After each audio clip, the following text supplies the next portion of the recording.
You are watching Maulana Anis Bilgrami. Please subscribe. Also don't forget to like, comment and share.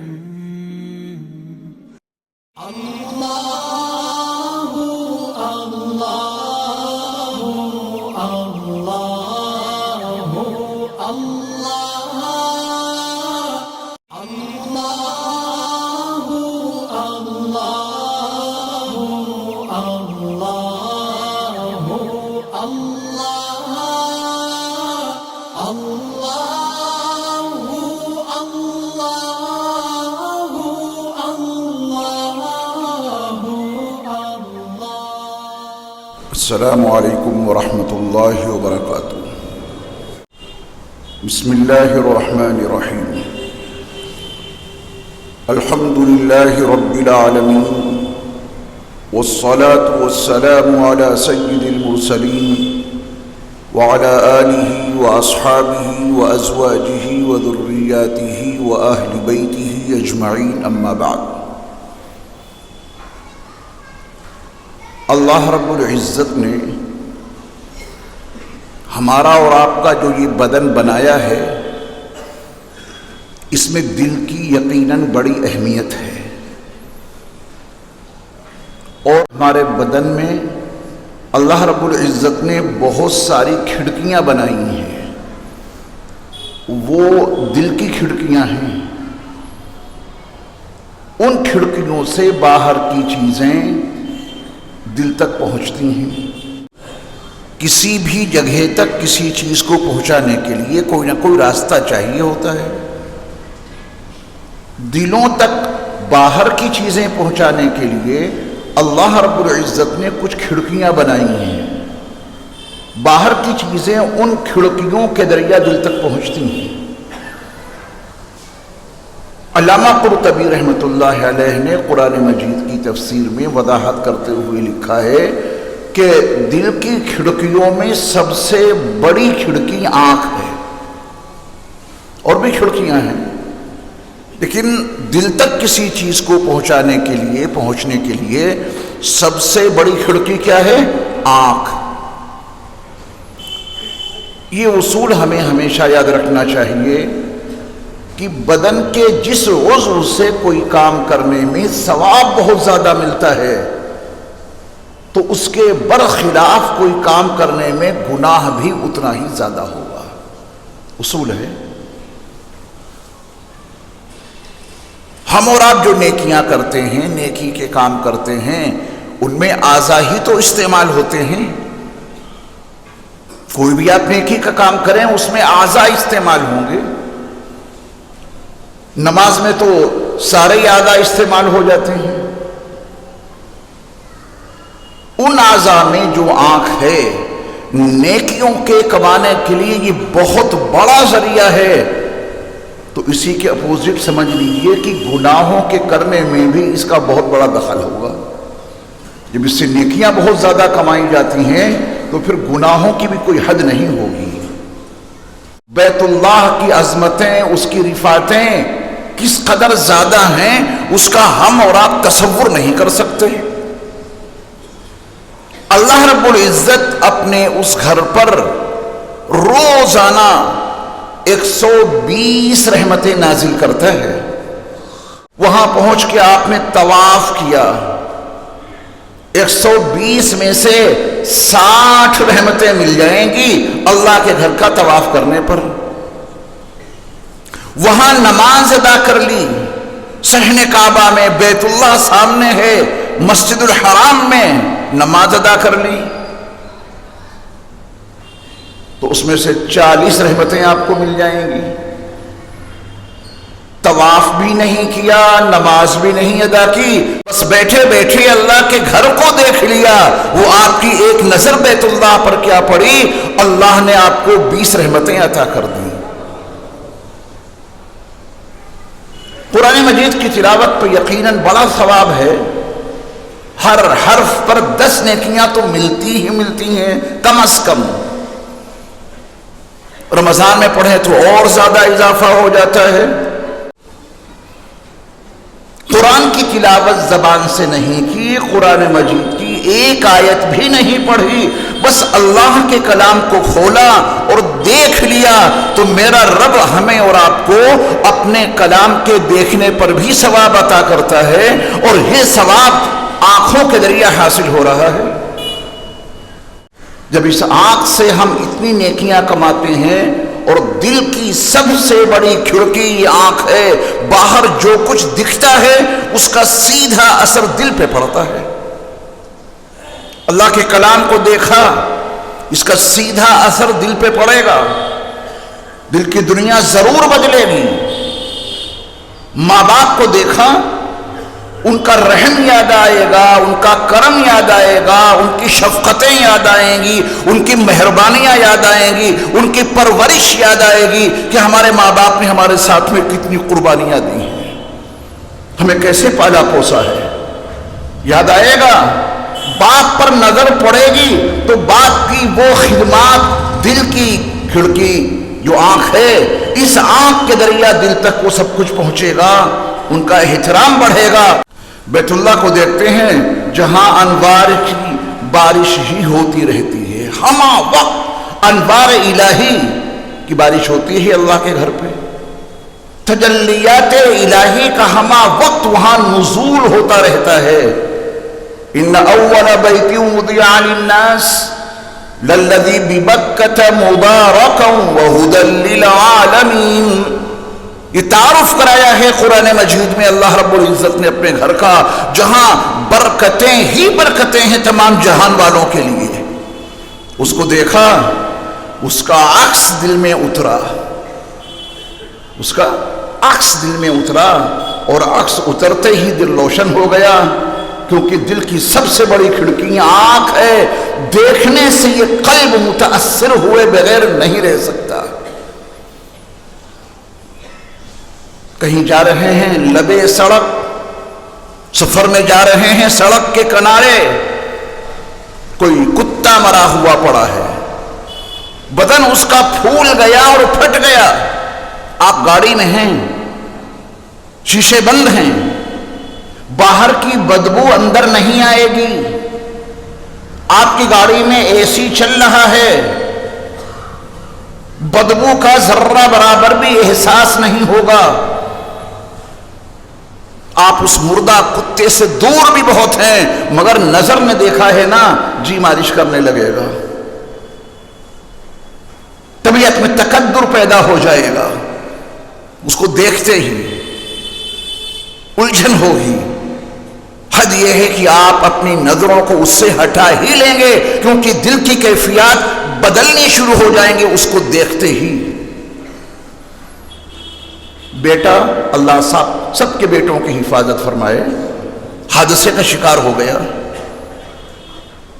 صرف اس کو دیکھا ہے جو حادثے کا شکار ہوا ہے، ہاتھ ٹوٹ گیا، خون بہ رہا ہے، دیکھا ہی تو ہے، دیکھنے والا باپ بے ہوش ہو کے گر جاتا ہے، کس نے مارا ہے اس کو، کسی نے زیادتی کی ہے اس باپ پر، باپ کے بدن میں کوئی چوٹ لگی ہے، یہ کیوں بے ہوش ہو گیا؟ نظر کا اثر پڑ کے رہتا ہے۔ دل کی سب سے بڑی کھڑکی یہ آنکھ ہے، اس سے جو کچھ دیکھیں گے اس کا سیدھا اثر دل پہ پڑتا ہے، اور دل متاثر ہوئے بغیر نہیں رہتا، دل متاثر ہو ہی جاتا ہے آنکھیں جس چیز کو دیکھتی ہیں۔ اس کا مطلب یہ نکلا کہ جب دیکھنے سے دل متاثر ہوتا ہی ہے تو ہمیں قرآن سے معلوم کرنا پڑے گا کہ اللہ ہمیں یہ بتا دیجئے کہ ہم کیا دیکھیں اور کیا نہ دیکھیں۔ قرآن مجید کی 114 سورتوں میں سے ایک سورت ہے، اس کا نام ہے سورۃ النور۔ کیا نام ہے اس کا؟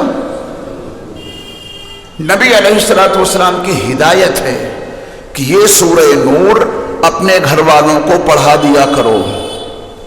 بڑی اہم ہدایات ہیں اس سورت میں، ازدواجی زندگی کے لیے، خاندانی معاشرتی زندگی کے لیے یہ نبی علیہ الصلوۃ والسلام کی ہدایت ہے، سورہ نور پڑھا دیا کرو۔ اچھا، آپ لوگوں کا مزاج بھی بڑا عجیب ہو گیا ہے، اللہ معاف فرمائے۔ علم کے نام پر آپ میں وحشت ہے. جہاں قرآن و حدیث کی بات کی جاتی ہے دل متوحش ہو جاتے ہیں، اور جس کی ضرورت نہیں ہے اس میں آپ کی نہ جانے کتنی دلچسپی بڑھ جاتی ہے. آپ کو خوب معلوم ہے کہ یہ بندہ جو دین سکھا رہا ہے اسے خود کچھ نہیں آتا، اس کے پاس بیٹھنے میں آپ کی دلچسپیاں نہ جانے کیوں بڑھ جاتی ہیں. اپنی خواہشات کو کبھی اپنے اوپر غالب نہ آنے دینا. اللہ رسول کی باتیں معتبر علماء سے سیکھنے اور سننے کے عادی بنو، تبھی آپ کے اندر دین آ سکتا ہے، ورنہ دھوکے کے سوا کچھ نہیں. جب آپ قرآن مجید کی تلاوت کر رہے ہوں، تلاوت کے دوران جہاں کہیں آپ کو لفظ قل دکھ جائے، قرآن مجید کی تلاوت کے سننے کے دوران جب کبھی آپ کے کانوں کے پردوں سے لفظ قل ٹکرا جائے، قل قاف لام قل، میرے محبوب نبی آپ کہہ دیجئے کلام تو اللہ کا ہے سارا، پھر یہ قل کا مطلب کیا ہے قرآن میں؟ سارا کلام کس کا ہے؟ اللہ کا. اللہ اپنے کلام میں اپنے آخری نبی پیارے محبوب نبی رحمت للعالمین صلی اللہ علیہ وسلم کو جگہ جگہ حکم دیتے ہیں، میرے محبوب نبی یہ بات آپ کہیے. کلام اللہ کا تو نبی کیوں کہیں؟ لیکن ایک قوت خطابی ہوتی ہے، ایک دلیل خطابی ہوتی ہے، وہ لفظ قل کے اندر موجود ہے. یہ قل بھی اللہ کا کلام ہے، اور اس کے بعد جو آیت ہے وہ بھی اللہ کا کلام ہے. مفسرین نے واضح کر دیا کہ جہاں کہیں اللہ اپنے بندوں کو کوئی بہت ہی زیادہ اہم اور ضروری چیز بتانا چاہتے ہیں، وہاں وہ اپنے نبی کو حکم دیتے ہیں، میرے نبی یہ بات آپ کہہ دیجئے. سارے حکام اللہ کے ہیں. یا ایھا الذین آمنوا، اس کے بعد کام بتا دیا کہ یہ کام کرو. لیکن جو بڑا اہم کام ہوتا ہے، جب اللہ اپنا بے پناہ اہم آرڈر اپنے بندوں تک پہنچانا چاہتے ہیں تو وہاں ڈائریکٹ خود نہیں کہتے، میرے اللہ اپنے محبوب کو حکم دیتے ہیں کہ میرے محبوب نبی یہ بات آپ کہہ دیجئے. یاد رکھیں گے یہ سبق. قرآن مجید میں جہاں کہیں بھی لفظ قل آ جائے تو سمجھ لینا بہت اہم آرڈر ہے جو آگے ہمیں دیا جا رہا ہے. اللہ اپنے نبی کے ذریعے ہم سے کچھ کہلوا رہا ہے. سورۃ النور میں دو باتیں پہلے ایمان والوں سے کہلوائی ہیں اللہ نے اپنے حبیب نبی صلی اللہ علیہ وسلم سے. قل للمؤمنین، میرے محبوب نبی آپ ایمان والے مردوں سے کہہ دیجئے. اور اگلی آیت میں یہی تعبیر موجود ہے، وَقُلْ لِلْمُؤْمِنَاتِ، اور میرے محبوب نبی آپ ایمان والی عورتوں سے کہہ دیجئے. ٹھیک تعبیر ہے قل، میرے محبوب نبی آپ کہیے. کس سے؟ للمؤمنین، ایمان والے مردوں سے. ہم اور آپ، دنیا کا ہر صاحب ایمان اس میں شامل ہے. وَقُلْ لِلْمُؤْمِنَاتِ، اگلی آیت. اور میرے محبوب نبی آپ ایمان والی عورتوں سے کہہ دیجئے. جتنی ایمان والی عورتیں کائنات میں موجود ہیں قیامت تک آئیں گی، مضمون دونوں کا یکساں ہے. دو آرڈر، دو حکم بتانے ہیں. پہلا حکم یہ کہ یغضوا من ابصارہم، میرے محبوب نبی آپ ایمان والے مردوں سے یہ کہہ دیجئے کہ وہ اپنی نظروں کو جھکا کے رکھیں. سب سے بڑی کھڑکی ہے دل کی یہ نظر، دل کی سب سے بڑی کھڑکی ہے یہ نگاہیں، یہ جھکی رہنی چاہیے. قل للمؤمنین یغضوا من ابصارہم، میرے محبوب نبی آپ ایمان والے مردوں سے کہہ دیجئے کہ وہ اپنی نگاہوں کو جھکا کر رکھیں، کیونکہ اگر یہ نظر غیر محرم پر پڑی اور اپنے ارادے سے اس پہ جمع دی، اعمال کے حوالے سے دل کی جتنی روشنی حاصل کی، ایک بد نگاہی کے نتیجے میں وہ سارا کا سارا نور ختم ہو جائے گا. دل کا نور اگر محفوظ رکھنا ہے تو دل کی یہ سب سے بڑی کھڑکی، آنکھوں کو جھکا کے رکھیں، نظروں کو جھکا کے رکھیں. اس کا مطلب یہ غض بصر سے مراد نظروں کو، نگاہوں کو جھکا کے رکھنا، یہ بہت اہم آرڈر ہے اللہ کی طرف سے، معمولی چیز نہیں ہے۔ اس کے بعد فرمایا دوسرا آرڈر وَيَحْفَظُوا فُرُوجَهُمْ، اور ان سے یہ بھی کہہ دیجئے کہ وہ اپنی شرمگاہوں کی حفاظت کریں۔